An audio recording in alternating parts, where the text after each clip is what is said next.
I might be the first C in the history of F-up matrimony to actually send his wife's lover a thank you card.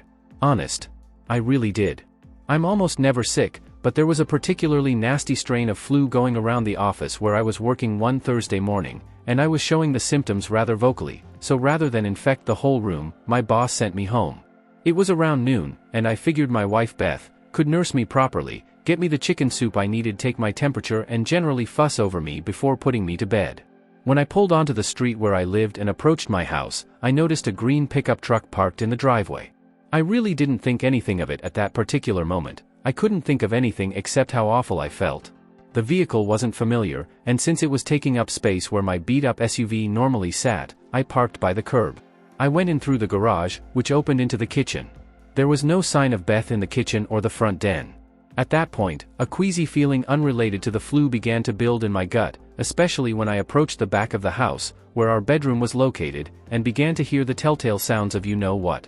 I tiptoed toward the door, which was cracked ever so slightly, and peeked in. Well, of course, I saw Beth on her hands and knees with someone I'd never seen before kneeling behind her. F her for all he was worth. And was she ever loving it? Oh God. I love it, she wailed. Come on. The man grunted incoherently. I was looking at them from behind and they were so wrapped up in what they were doing that they didn't see the door crack open. My reaction was strange. Part of me, obviously, wanted to go in there and break up their party. But another part of me was just numb. I should say here and now that I was not aroused. When you love someone for as long as I'd loved Beth, the sight of that person cheating on you is not a turn-on, if you're wired normally. And I was, and always had been, a person who took fidelity seriously. In the space of a heartbeat, the time it took Beth and her boyfriend to end, I had an epiphany, a moment of clarity when my future suddenly spread out before my eyes. I made a decision in that moment that my life was changing, for the better. I took out my cell phone, pushed the door open, raised the phone with the camera mode on, and took about 4 really good pictures of the startled lovers. Having gotten visual evidence of my wife's adultery and that of her lover, I turned on my heel and walked briskly out of the house the same way I had entered. I stopped and grabbed a screwdriver on my way out of the garage, then casually used it to poke large holes in 2 of the tires on the whole truck. I know it was childish, but it was the least I could do. Then I got in my SUV and drove off, though not before jotting down the license plate number of the pickup. It was the first day of the rest of my life. As I drove more or less aimlessly, I thought about what I'd just seen, and I realized that it had been brewing for a long time. I had no idea how long Beth had been cheating on me, whether this guy was the first or just another in a string. It didn't matter, because, truthfully, I didn't care. I guess at this point a little background is in order here. My name is Peter, and at the time of this story I was 48 years old and had been married to Beth for exactly half that time. At one point we were passionately in love. Indeed, it was almost love at first sight. We met not long after I graduated from college and started in with a major manufacturing company located in a mid-sized Midwestern city. I had been raised in western Nebraska, and I had hoped to find something closer to the mountains, where I had camped just about every year as a kid. Beth was from the city where we had lived the entirety of our married life. I honestly can't pin down when my marriage turned to S. It was a very long, very slow decline that wouldn't have been noticeable to the outsider. But it was there, and I could sense it toward the end. We all have dreams, and mine was to live in the mountains and write the great American novel. I think Beth's big dream was simply to land a husband and raise a family there in her hometown. You know how dreams usually go. They fall apart on the rocky shoals of reality. And the reality for me was that I ended up stuck in this nondescript Midwestern burg writing computer programs for the same company I'd started with after college. I got to a certain point on the corporate ladder and then got lost as more ambitious men and women passed me by. Part of my problem was I wouldn't cut corners. I was a perfectionist where my work went, and I didn't suffer fools who took the easy way out. Another part of my problem was that I got to be so good at my particular job that I was indispensable in that position. As a result, I got passed over for promotions, although I did get regular raises and occasional bonuses. But the other part of my problem was that I had a fairly passive personality. I was content to go along to get along. And that extended to my marriage. Don't get me wrong. Beth was a nice-looking woman, with dark brown hair and an ample figure, and I had always loved her. She never quite lost all of the weight she gained having our 2 children, but I still thought she was sexy. And, apparently, so did someone else. We bought a house not long after we were married. It was in a decent neighborhood, but certainly not the high-rent district. The house was built in the 1960s and some of the things in the house hadn't been replaced in all that time. So we gradually replaced one appliance after the other, with no particular rhyme or reason, and we were always fixing this and patching that. We always talked about buying something better, but after refinancing the mortgage as collateral for loans a couple of times, we found we'd priced ourselves out of any chance of selling it. In other words, what it would have taken us to pay off the loan and get something better was more than the house was really worth. We could have sold it for less to someone as a fixer-upper, but that still wouldn't have solved the problem of finding someplace better to live that we could afford. And then there was the problem with our children. 3 years into our marriage we had a son, Jason. 4 years later came a girl, Laura. These kids were the poster children for why adults in the animal kingdom sometimes eat their young. I tried to be a disciplinarian, as much as I could, but Beth's idea of discipline was to give them whatever they wanted. And she refused to let me spank them for any infraction whatsoever. The consequences were pretty drastic. Jason was lazy, disrespectful and slovenly. Laura was a neurotic nymphomaniac. They learned at an early age how to play Beth and me against each other to get what they wanted, and as a result we lost control of them by the time they became teenagers. Jason was about to lose his 6th minimum wage job since, barely, graduating from high school. Seems employers like for their workers to show up on time and in a reasonably presentable mode of attire. They're funny that way. He was living in a dumpy old house in town with 3 of his slacker buddies, and I was pretty sure he was at the very least, smoking pot and drinking a lot. Laura was about to flunk out of high school altogether because she couldn't keep the MP3 player out of her ears long enough to pay attention to anything in class. She was also dating some scuzzy college guy with tattoos all up and down both arms. Beth was a nurse, and at some point in her career, she decided she liked the night shift. So on the days that she worked I'd get home about 5:30, we'd sometimes have supper, then she'd leave for work around 6:15. As a result of our conflicting schedules, we spent less and less time interacting with each other, and our life began to dry up. Oh, we'd make time for each other once or twice a month, usually on a weekend afternoon when she was off. It was decent, there is no such thing as bad thing, but it was pretty vanilla. Still, we got along okay until about 18 months before this incident, when she started turning bitchy on me. She'd always been a little moody, but I guess when menopause hit, it hit her hard. Soon, she was finding excuses not to have it, at least not with me. Maybe it was a headache, maybe she was tired, often she went to bed way before I was ready. And she was always finding fault in something I'd done, or not done. Looking back on it, the signs were there, I just didn't see them. I'd sometimes call the house during the days when I knew Beth should have been up and around, and I'd get no answer. Sometimes she'd stop in for drinks with some coworkers at some all-night bar that catered to night shift workers. A few times she'd come home on weekends when she'd worked and immediately start a load of laundry like she had something she wanted to wash before I could see it. Everything pointed up to Beth's adultery, but like I said, it really didn't matter. So let's review. I was stuck in a dead-end job in a nowhere town. I was living in a rundown house that was overpriced, my life was in the toilet, my bitchy wife was cheating on me, and my children were budding delinquents. What would you do? Probably what I did. Actually, the very first thing I did was go to the walk-in clinic to see about my flu. I got a steroid shot and a prescription for an antibiotic. Feeling a little better, I went to Walmart to have my prescription filled and to buy some things I'd need: toiletries, a hot plate, a small pot, some soup and sodas. Then I drove all the way across town and got me a motel room. I had stopped at the bank on my way to Walmart and gotten out some cash to pay for a place to stay for a couple of days. Once I got settled in, I sat down and wrote out a game plan for the next few days while I heated a can of soup. I ate as much as I could take, put the rest in the mini refrigerator, crawled in bed and crashed. It was dark when I awoke, and I was a little disoriented until I remembered where I was and why I was there. I was still weak from the flu and, really, I was too dazed by my illness and the shock of seeing Beth like that to really absorb what had happened. I heated up what was left of the soup, drank a Sprite and watched a football game on TV, then went back to bed. I did check my cell phone and saw a dozen calls from Beth. I smiled grimly at that. Let her sweat, I thought. I woke up the next morning feeling quite a bit better. The first thing I did was call the office to tell them I wasn't going to be in to work. My boss's secretary answered the phone, and after I told her why I'd called, she told me that Beth had called all afternoon hunting me. She did she? I said. If she calls today, and I imagine she will, just tell her I've called in sick and won't be in today. That'll at least get her off your back. Pete, where are you? She asked. Let me put it this way, and see if you can figure it out, I said. I'm not at my house. Ok? Then I hung up. I had made it very plain, I thought, that I no longer had a home. I had thought a lot about my course of action, and the more I thought about it, the better I liked it. I really couldn't be mad at Beth. I mean, it was pretty obvious that she didn't want to be married to me any longer. For some reason, she wanted something I couldn't give her, whatever that was, and I wasn't going to hold her back from whatever it was that she wanted. She wanted to F other men? Fine. I'd give her the freedom to do so, and I'd free myself in the process. But I still had some work to do.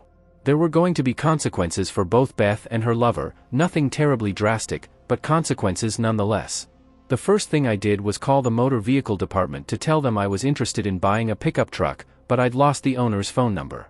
All I had was the license plate number, plus the make, model, and color of the truck. The friendly woman on the other end of the line cheerfully gave me the man's name and address. My next move was to call a friend of mine who was a lawyer and obtained the name of the best divorce attorney in town.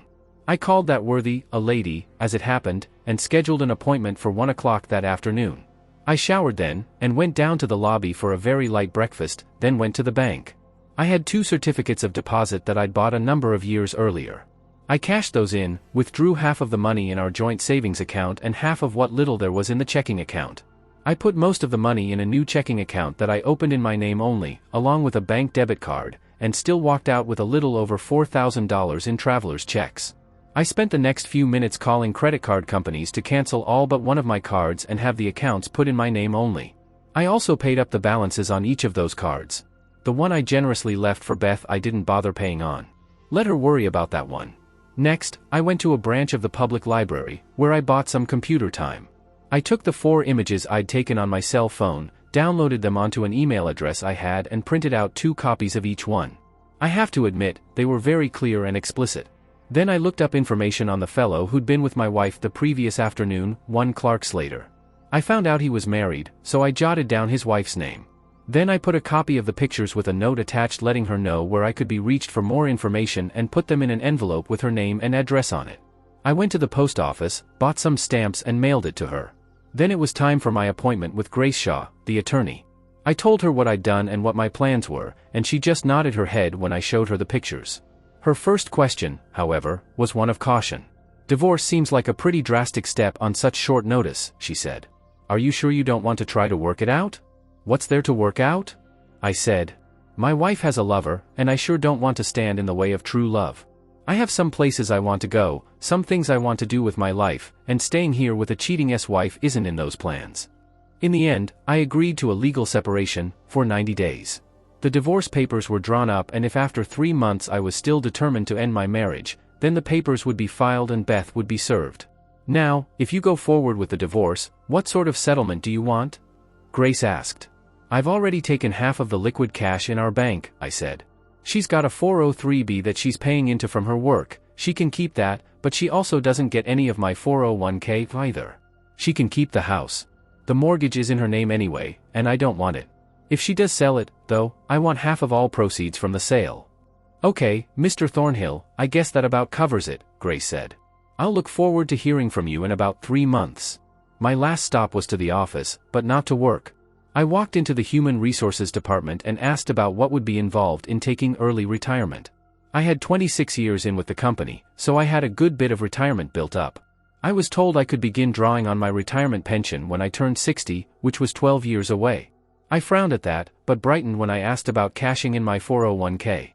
Of course, the lady at HRD strongly discouraged that, because of the hefty tax penalty I'd have to pay. Nevertheless, if I wanted, I could get an immediate cash out of approximately $65,000, if I chose to do so. I thanked the lady, and headed back to my motel. I was tired, and after fixing another pot of chicken soup, I went to bed and slept for nearly 7 hours. It was after midnight when I awoke, and I knew I now faced the hardest part of my day, going back to the house and collecting my things. Beth was supposed to be at work, but I wasn't sure if she'd actually gone into work. As it turned out, she hadn't. Beth was asleep when I slipped in quietly, and the house was silent. Apparently Laura was so concerned about my whereabouts that she'd gone out like she always did on Friday night. I wondered if the kids would even miss me when I was gone. Probably not. The first thing I did was get what I needed out of the garage: tools, camping gear, and other assorted useful items. I went into the little office area and got my laptop, plugged it in and downloaded some files from the home PC onto the laptop, then carried it to my vehicle. I had a couple of boxes with me that I loaded with CDs, along with a portable player, a lot of books and some mementos that meant something to me, including a few pictures, though none of Beth. After I loaded that stuff up in my vehicle, I got some suitcases out and walked softly into my former bedroom. I was about halfway finished with packing when I heard a small gasp behind me, then Beth's voice. "Peter, where have you been?" she said. "I've been worried sick about you." "Have you now?" I said, trying to keep the anger out of my voice. "What are you doing?" Beth said. "What's it look like I'm doing?" I answered sarcastically. "Packing?" Beth said in a trembling voice. "Give that girl a gold star for brilliance," I said. "Peter, I'm so sore," she started, when I stopped her. "Beth, I don't want to hear your excuses or your apologies," I said. "It really doesn't matter why or how, or even who, although I do know that much.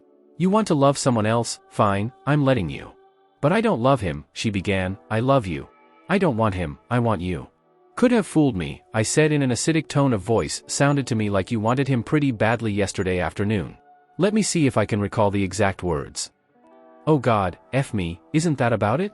Beth just buried her face in her hands, sobbing uncontrollably. I looked at her evenly. Whatever brief flash of anger I'd had was gone, replaced by, I'm not sure. Pity? No, not that. Disdain? Maybe a little. Disgust? Yeah, a bit. But mainly, I realized that the biggest thing I was feeling was emptiness. I realized in that moment that I didn't have any feelings for her whatsoever. I just didn't care anymore. I finished packing and let her sob into her pillow. It wasn't until I started out the bedroom door with the suitcases that she jumped off the bed and tried to stop me. "Wait!" Beth cried. "Don't leave me, Pete, please. Can't we work this out? Please?" "I'm sorry, it wasn't anything, it was just thing." I just stared at her silently as I carefully extricated myself from her clinging arms and walked to the front of the house. Beth followed me, sobbing hysterically. I pointed out the notice of legal separation sitting on the kitchen table, among the dirty remnants of that night's pizza dinner. "I'll be back in 3 months, mid-December," I said. "If I'm still thinking then like I am now, I'm following through on a divorce. I will let you know, generally where I am, but I'm leaving and I'm not sure yet where I'm going to be. Goodbye, Beth, I'll see you around." "Beat, no!" Beth cried as I walked out the front door with my suitcases. I didn't look back as I climbed in my vehicle and headed back across town to my motel room. The next day was Saturday, so I slept in. When I got going, I packed up what I had in the motel room and checked out. At $85 a night, the motel was a little steep, and there was a place near my office that catered to visiting business people. They had long-term rates that were considerably cheaper than the average motel. For approximately $45 a night I rented a clean room for 2 weeks that had a nice little kitchenette, internet cable access and a large television. Mostly I kicked back and engorged myself on football all weekend, doing absolutely nothing else, then went to work the next Monday morning. The first thing I did was walk into my boss's office and hand him my letter of resignation, effective in 2 weeks. Needless to say, everyone at the office was stunned. I'd been there so long, and in the same job that I guess I'd become part of the landscape. My boss, for one, was in a panic. He spent the whole 2 weeks trying to talk me out of retiring, but I was adamant. On Tuesday of the first week, I got a call from my daughter. It was a rather enlightening conversation. "Daddy, why are you leaving us?" Laura asked. "You'll have to ask your mother that," I replied. "She said to ask you," Laura said. "Okay," I said. Thursday afternoon, I caught her in bed with some other man. I was sick with the flu, took off work early, and there she was. I've got the pictures to prove it. "Wow," Laura said. "I didn't think she had it in her." "Well, that explains why she's been so weepy. Daddy, she's a basket case. She just sits around crying and cursing herself. You know she called in sick all 3 days this weekend." "Look, tell your mother to get a grip on herself," I said through clenched teeth. "If she thinks she can guilt-trip me into coming back to her, she's very mistaken. I've already put in for my retirement, and a week from Saturday, I'm out of here. After that, what she does, what you do and what your derelict brother do are none of my concern." "Well, I love you too, Dad," Laura cried. "Hey, you never gave a flying F about me before now, why should you start now?" I said. "You're just afraid the gravy train's fixing to roll out of the station." "That's not true," Laura said a little pensively. I need you. You're the only one in this house with any sense and I don't know what's going to happen without you." "Oh, I'm sure you'll manage," I said. "Look, Laura. I'm sorry about what I said. That was mean of me. I'll be in touch, and I'll be home for Christmas. Ok? I love you. Really. I know, Daddy," she said with a sniffle. "I love you too. Jason never did call. I had a pretty busy 2 weeks. Beth tried to call any number of times, but after I hung up on her a few times, she got the message that I didn't want to talk to her. Her friends from work tried to get me to at least see her, but I refused, and I said so in pretty harsh terms. Turns out Clark Slater was a nurse up in the unit where Beth worked, and they'd had been around together for about 6 months. Most everyone I talked to said they thought he was the only one she'd stepped out on me with, but they didn't know for sure. I very pointedly told all of them how much I appreciated them telling me what my wife was doing behind my back. They didn't have much to say after that. I got a call in the middle of the first week from Clark Slater's wife, and apparently, Beth wasn't the first nurse, married or otherwise, he'd been able to tap. But Beth was going to be the last, at least while he was her husband, because I had finally given her the solid proof she needed to show him the door. Funny, but I never heard from Clark either about Beth or his ruined tires. I had an awful lot to do before I left my work behind. I had to train someone who could handle my job until they hired a full-time replacement. I had to get my 12-year-old vehicle serviced. I had to scout around for a broker who could set up my 401k in a private account. And I had to get with HRD about my severance pay and cashing in my remaining sick time. I spent most of my downtime watching TV, fooling around on my laptop or shopping for things I would need when I left town. I also visited a few of my friends, all of whom expressed their disbelief that Beth really would cheat on me. All too soon, the second Friday arrived, my last day of work, and with it came a little sense of regret. I'd put in 26 years at that company, and I'd made a lot of friends there. At lunch that day, my boss called our department together and we had a little retirement party, and that's when I finally lost my composure. I was trying to give a little thank you speech when I suddenly broke down and cried, the first time I'd cried over anything in years. I wept both because I was leaving and because of the circumstances that had driven me to my decision to retire. I had kept myself so busy over the previous 2 weeks that I hadn't given myself a chance to let out the emotions over Beth's betrayal, and seeing my colleagues gathered in my honor was just too much for me to overcome. But I got over it pretty quick, especially when Marcy Glover came over to me and invited me to an after-work gathering with a few of them at Chili's. Of course, I said yes, even though I made it clear that I don't drink. Marcy was a fellow computer geek, but she was a damn good-looking geek. She was in her early 30s, a tall, blonde divorcee with a 10-year-old daughter who was spending the weekend with her father. And as she told me that, she gave me a very smoky look. I'll admit, that kind of confused me. I mean, I'm not bad-looking. In fact, I look considerably younger than my years. But stud muffin I'm not, or at least I didn't think I was. I'm a little shorter than average, about 5'9", I wear glasses, I have a little bit of a belly, and while I'm no weakling, I'm no fitness freak, either. But I was about to find out that I had more appeal than I'd ever imagined. There was a group of 7, 3 women and 2 men besides Marcy and myself, and for once in my life, I was the man of the hour.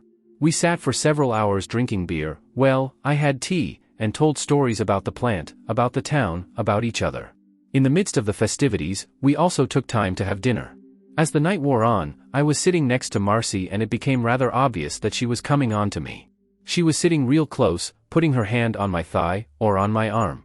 I couldn't decide whether she was just doing that because she was drunk or whether she was serious. Finally, about 9 o'clock, we started drifting our separate ways. I wanted to get an early start the next day, and got up to leave. Then I looked over at Marcy and I saw that she really shouldn't drive home, so I offered her a ride.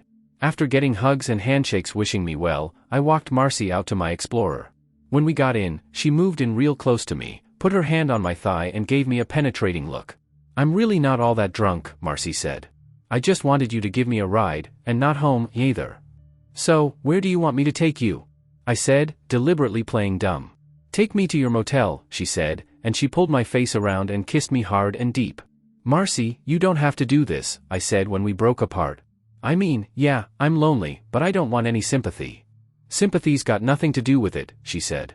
"Pete, I've had the hots for you ever since I started to work there, and I've finally got a chance. I'm not passing it up." "You've had the hots for me?" I said. "Come on, Marcy, look at me. I'm a fat, gray-haired old man." "A fat, gray-haired old man with a nice you-know-what," Marcy said, running her hands. "In the first place, you're not fat. In the second place, your hair makes you look sexy. In the third place, you're very good-looking. And in the fourth place, you're one of the nicest men I know. You're one of the few men in that building who's never made a pass at me, or any of the other gals, for that matter. Trust me, we've noticed. You've always been a gentleman." "I've always been a married gentleman," I said, with just a trace of bitterness. "Look, you're going off tomorrow, and you deserve some TLC before you go," Marcy said. "Now, are you going to take me back to your motel and F me or not?" I laughed then and started up my vehicle. Truth is, I'd had many a fantasy about Marcy, but I always figured she was out of my league, and besides, I was a married man who believed in fidelity. Technically, I guess I was still married, but I was already legally separated, and in my heart I knew my marriage was over. Marcy was offering me, and I'd be damned if I was going to pass it up. We were all over each other the moment the door to my room closed, kissing wildly, our hands caressing each other's bodies. In no time at all, I was feasting my eyes on Marcy's slender body as she sat back naked on the bed. "Honey, you can do anything you want to me," she said. I fell back on the bed and gazed as Marcy sat up. We lay back on the bed and rested. Then we got up, showered and dressed. Marcy helped me pack, then I checked out and drove her back to where her car was parked. Before she left, she gave me a very soft kiss, then she stared into my eyes. "Pete, all I can say is your wife's an idiot," she said. "She doesn't know what she's thrown away." "Well, I guess sometimes you get used to someone, and get in a rut," I said. "I probably let things slide too much from my side. You know how it goes." "Yeah, I guess I do," Marcy said. "Pete, I hope you find what you're looking for, but if you ever decide to come back here for any length of time, look me up. I guarantee I'll treat you a hell of a lot better than Beth did." "Thanks, Marcy," I said. "I'll stay in touch. You never know what's gonna happen. You take care, okay?" "You too," she said. "You be careful." And with that I was off. I put my vehicle on the interstate headed west and I didn't look back. I was headed off alone to travel the country with no plans, no itinerary, no agenda. I had some places out west I wanted to see, some things I wanted to do, but I had no particular schedule. I would go wherever my nose led me. It was something I'd wanted to do for years, but had never been able to do. Either I couldn't afford it, I had family concerns or work concerns. Now I had none of those things holding me back. My first destination, however, was my old hometown. I wanted to spend a few days with my folks, who were starting to get on up in years, and I wanted to see some old friends. I ended up seeing one I hadn't counted on, and it was a delicious experience. My parents were disappointed to hear that Beth and I were splitting up, but my mom also said she wasn't surprised.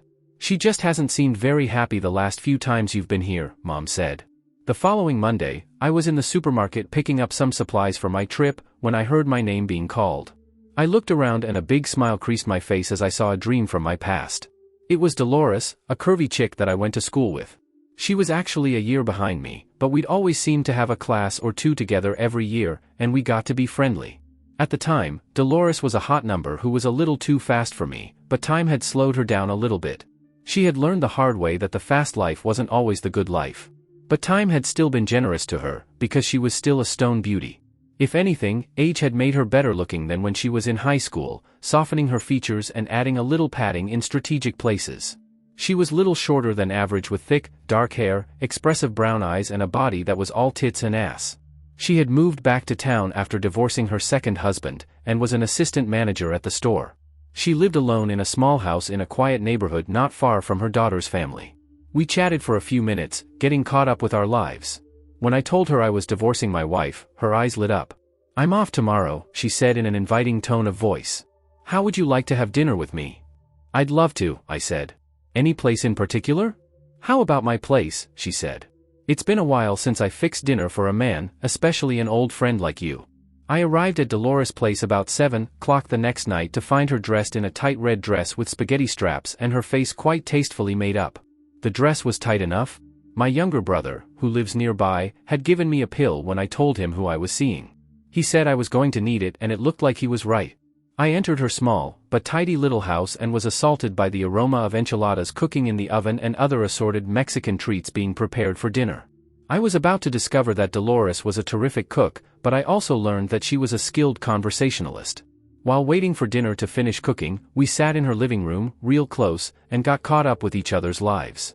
She was very understanding about what had happened to me, but also about what had happened to Beth. Dolores had wrecked her first marriage by cheating, but her second marriage had fallen apart because her husband was cheating, so she was able to give me some insights from both sides of the fence. It didn't make me feel any better about it, but it did help. Dinner was something special: enchiladas, tostados, rice, and the best flan I've ever tasted in my life. "How do you stay as slim as you do when you cook like this?" I asked as I pushed my bloated belly away from the table. "Oh, I only cook like this on special occasions," Dolores said with a laugh. "If I ate like this every day I'd be as wide as I am tall." We retired to the front room then and sat real close on the couch again. We talked for a bit, getting around to why she'd invited me over that night.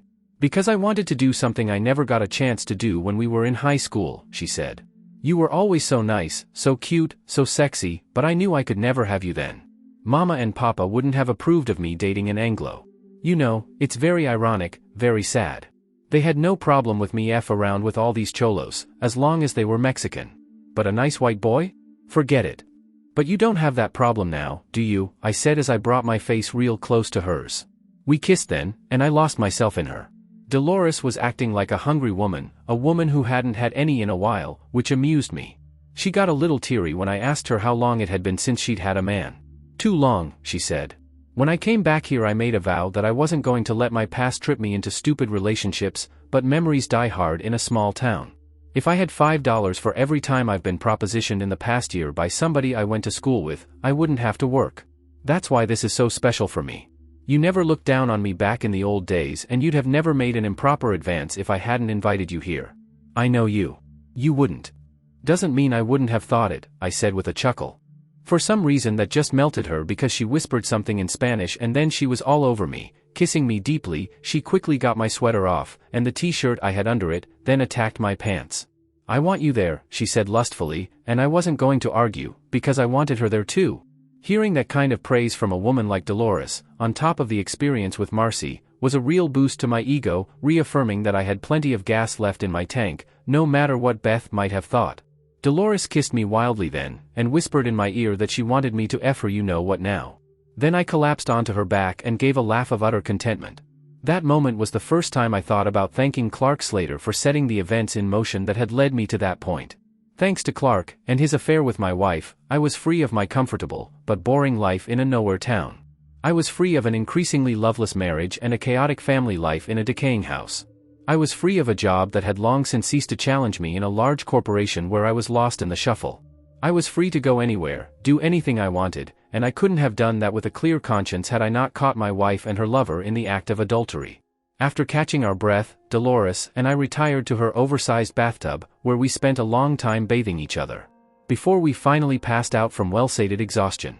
I spent the next day visiting with my family, then I set out in earnest the following day. As I drove, I reflected that it had been exactly 3 weeks since I'd caught Beth and Clark, 3 weeks that had completely changed my life. This trip was the first step in living my new life. Over the next 3 months, I wandered the western half of the country, seeing places I had only read about. My first stop was Mt. Rushmore, then I spent a couple of days exploring the site of the Battle of Little Bighorn. I walked the grounds and communed with the ghosts of Custer and the 7th Cavalry, and with those of Crazy Horse and his warriors. After that I drove to Jackson Hole and camped out for a week and a half while I toured Yellowstone and the Grand Tetons. I had to laugh when I got my first look at the Tetons. From there, I drove up to spend some time in northern Idaho, camping on the banks of Lake Pendoriel. I had been there once before, when I was a teenager at a Boy Scout jamboree in 1969. In fact, my fellow scouts and I were among the few Americans who didn't see the first moon landing because we were camped well away from televisions. While I was there, I fished the lake and hiked the trails, enjoying the cool mountains of the northern Rockies. When I awoke one morning in late October to 3 inches of snow on the ground, however, I knew it was time to move on to more temperate climes. I went to Seattle, then down the Pacific coast through Oregon to spend some time in the Napa Valley, and yes, I did sample some of the excellent wine that the area produces before going to Yosemite for several days. After that, I visited an aging aunt and uncle in the Los Angeles area, and he helped me achieve a long-held desire to see Southern Cal play UCLA in the Rose Bowl, one of the truly big rivalries in college football at one of the most historic stadiums in the country. I also took a day to spend at the beach in Venice, getting an eyeful of all the California hardbodies that hang out there wearing very little. I was in a gift shop across the street from the beach when I saw a postcard and got the wicked idea of sending one to my wife and her lover. It showed 4 very nubile, very scantily clad babes together with the heading that read, "Greetings from Venice Beach." I wrote a note on each one thanking them for F around on me, so I could take this trip. Then I sent one to the house for Beth and one to the hospital for Clark. That was the weekend before Thanksgiving, and it was time for me to get to where I really wanted to go. My best friend from high school lived in Durango, a beautiful mountain town not far from the Four Corners. He and his wife had started a small business and they needed someone to help with computer marketing and other cyber arts. It was perfect for me. He owned a small house that he'd been using as a rental property where I could stay, and he offered a flexible work schedule that would allow me the freedom to go wherever I wanted. I had spent a lot of spare time on the road doing a lot of writing, and I had the makings of a pretty good book. I simply wrote about myself and my trip and why I was doing it, along with other pertinent reflections. Once I completed my business with Beth and settled in Colorado, I'd have time to polish my work. It was all about the changes in a middle-aged life as a result of one disastrous event. I didn't know it that Monday when I headed east toward Colorado, but my life was about to change again, in a completely unexpected way. I had been in Durango a couple of days when Chris, my friend Kyle's wife, announced that she had invited a friend of hers over to share Thanksgiving dinner with us. This woman lived alone, Chris said, and didn't socialize much, but Chris hated the thought of someone being alone on Thanksgiving, so she had extended the invitation and it had been accepted. Funny how life pivots on little decisions like that. Maybe I would have met Maureen anyway, once I moved to Durango. But who knows what might have happened in the interim. Perhaps she'd have decided to move on, or maybe someone else would have swooped in and knocked her off her feet. I don't know. All I do know is that when Maureen walked through the door of Kyle and Chris' house, my stomach did a shimmy, and before the day was out I was determined that I was going to make her mine. I saw a woman in her mid-30s who was quite tall, at nearly 6 feet, and slender, but not bony. She had a pale complexion peppered with freckles, flaming red hair cut very short, and soft green eyes that were an enchanting blend of mischief and sadness. And when she opened her mouth to speak, it sounded like a symphony of leprechauns. Yes, she was a full-blooded native of Ireland who had come to the States with an Irish dance troupe, one of these river dance groups, and had settled in Denver. She had moved to Durango about a year earlier after breaking off an engagement to be married 2 days before the wedding. Seems she had caught her groom-to-be at his bachelor party in the act of a stripper who had been hired for the night. She hadn't intended on crashing his party, but she and a couple of her girlfriends had been on their way to breakfast after their hen party when she happened to pass a strip club and saw her fiancé and his group coming out. One of the girls from the club was wrapped around her betrothed, and she had decided to follow them to see what happened.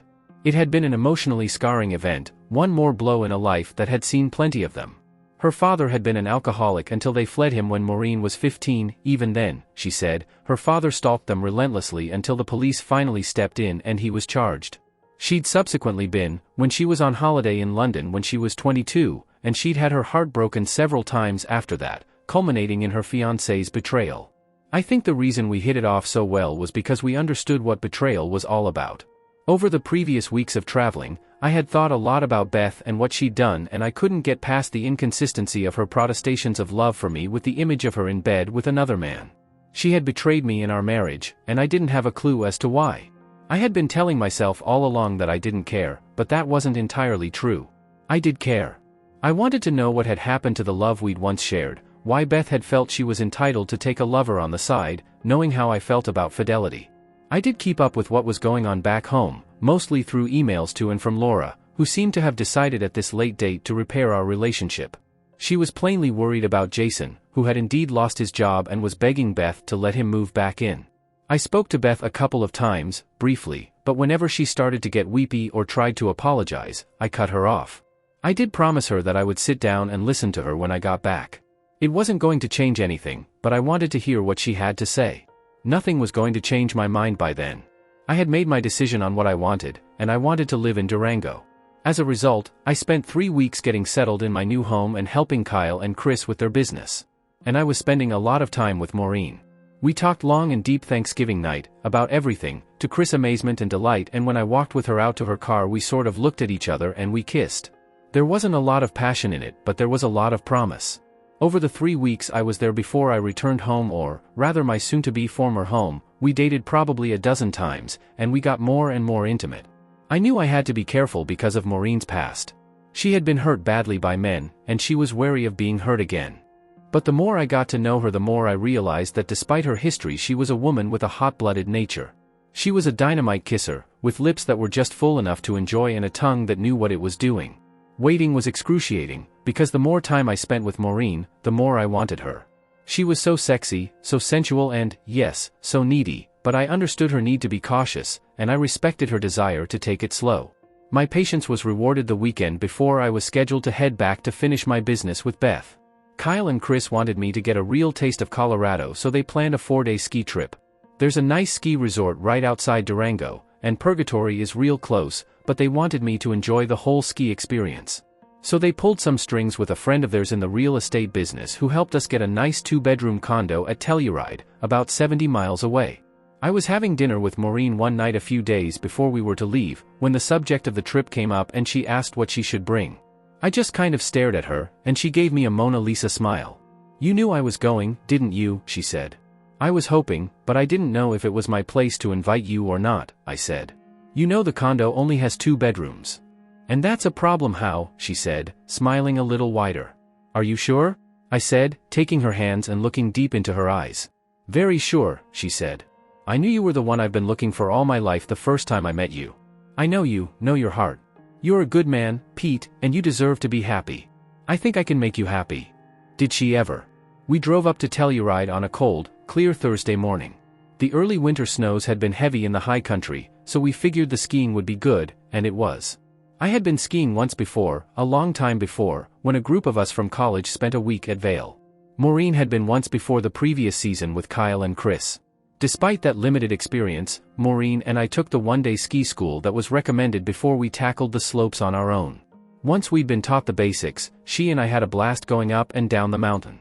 We prudently stayed away from the black slopes, the expert trails, but we did try a few of the blue trails, the intermediate slopes, and found we could handle them with a fair bit of skill. It was bracing to spend the time out on the mountain with a woman I'd grown to care about quite intensely.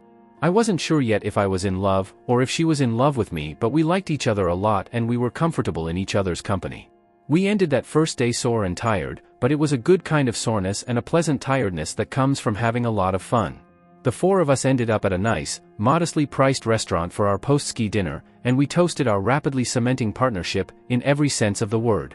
When we got back to the condo, I showered, then sat back on the large waterbed with a book I'd been reading while Maureen took a long bath.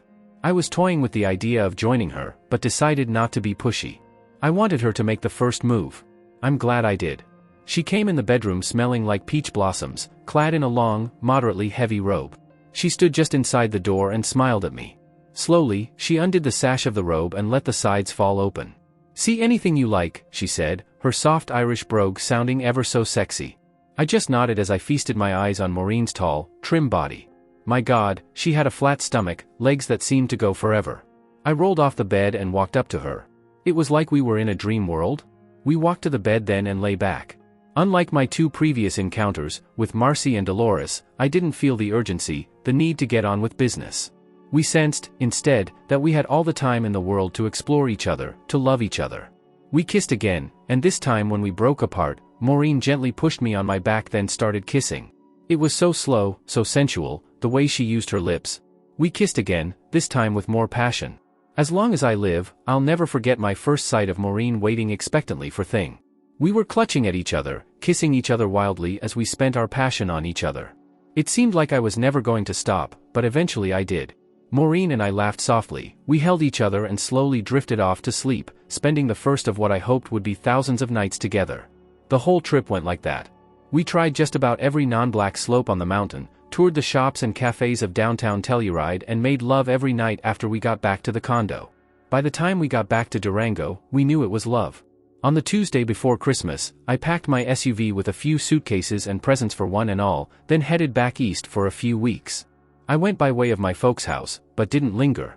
I did visit Dolores to give her a present, but I didn't F her.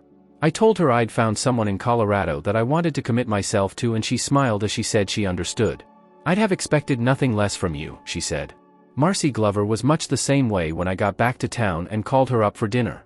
"I knew it wouldn't take long for someone to find you," she said. "You're too good a man to stay single very long. I'm glad you're happy." I did not stay at the house when I went back. It wasn't home anymore, and I didn't want to give Beth any illusions. I did visit quite a bit and it was cordial enough, but she and I avoided the elephant in the room until after Christmas. It actually wasn't a bad Christmas. Jason had convinced Beth to let him move back home, but she finally grew a backbone where he was concerned. He could stay, but he had to pull his weight around the house. He'd come dangerously close to some serious trouble when he was living with his buddies, and apparently it had scared some sense into him, because he was talking seriously about entering a rehab program. Laura had really taken my departure as a real warning shot.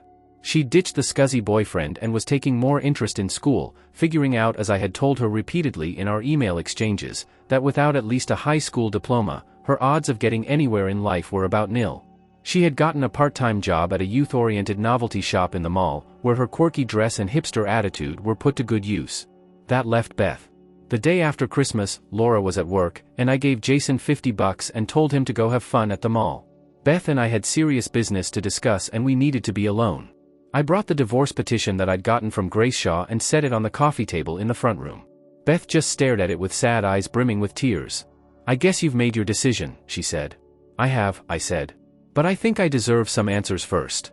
Why did you cheat on me, Beth? I know we had problems in our marriage, but if you'd been open about it, we might have worked through those problems." "I don't know," she said. "I guess I expected you to fight for me, fight for our marriage, that if there was a competitor for my affections that you'd do what you had to do. It just went too far. I was drinking a lot during that time, but that's no excuse. I let it happen, thinking that I could, I don't know, have this little fling, get that itch out of my system. I really didn't think you'd give up on us that easily." "Beth, what was there to fight for?" I said softly. "You were bitching all the time, Jason was one step away from jail, Laura was a teenage mother waiting to happen, the house was a wreck, work was boring, and then you started cheating on me. Honestly, what was there to fight for? And that still doesn't answer the question of why you decided to F another man behind my back, and then keep on F him for 6 months. That's something I just can't get my mind around." "I guess it was just the illicit thrill, a new experience," Beth said. "It was a jolt of excitement in a boring life. I guess I just needed something more. But Pete, you have to believe me, I've never stopped loving you. You were always the #1 man in my life and you always will be." "I don't doubt that," I said. "Although I'm having some trouble believing you loved me when you were entertaining Clark, especially when you were finding excuses not to have it with me. I may have been the #1 man in your life, like you say, but you were still paying a lot of attention to #2. "I'm so sorry about all of that," she said in a very small voice.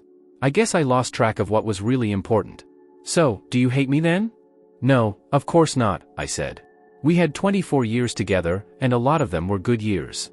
You're the mother of my children, bless their hearts, and I think in the main you're a decent person who got confused and made a costly mistake.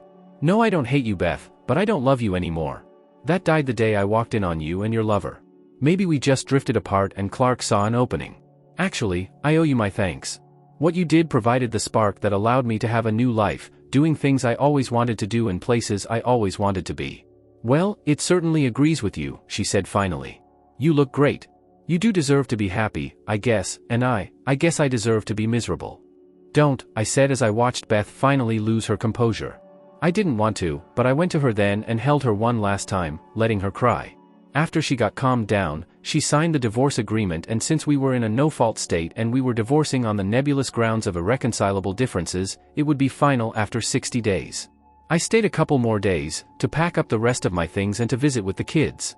I was still worried about Jason, but it looked like Laura was going to be all right. She had found her little niche in retail sales and she seemed to have gained a newfound respect for me.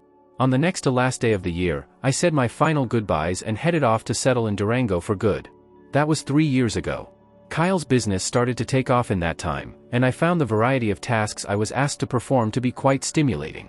I spent a lot of time polishing up my book, and when I had what I believed was a finished product, I started shopping it around to publishers. I had to endure a half-dozen rejections before I found one that liked it. Following up, got some nice reviews and managed to make the lower end of some bestseller lists. It's on its 3rd printing and still sells modestly.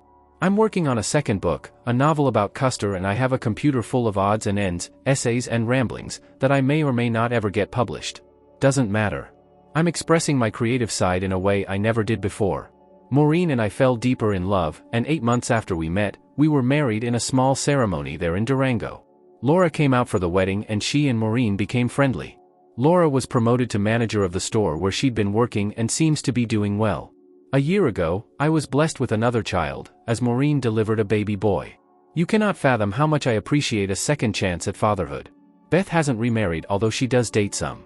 She's filled her life with working on seriously fixing up the house, which gives her something to occupy her time when she's not working.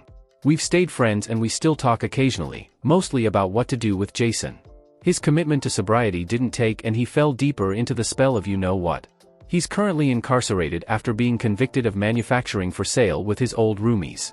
Well, he's not Jesse Pinkman, our relationship blows hot and cold, but at least we have one. There are those who say adultery is a devastating thing, that it destroys lives, and I guess in one sense that may be true. It certainly destroyed my old life. But out of the bitter ashes of that betrayal came a new, far better life for me. I'm living the life I always dreamed about when I was growing up, in a place where I always wanted to be. That would not have happened had I stayed married to Beth. She did me a favor when she started cheating on me, and as a result, I was liberated to follow my own path. The best revenge is living well, and I'm living a pretty damn good life because of my ex-wife and her lover. Thanks, guys, I needed that.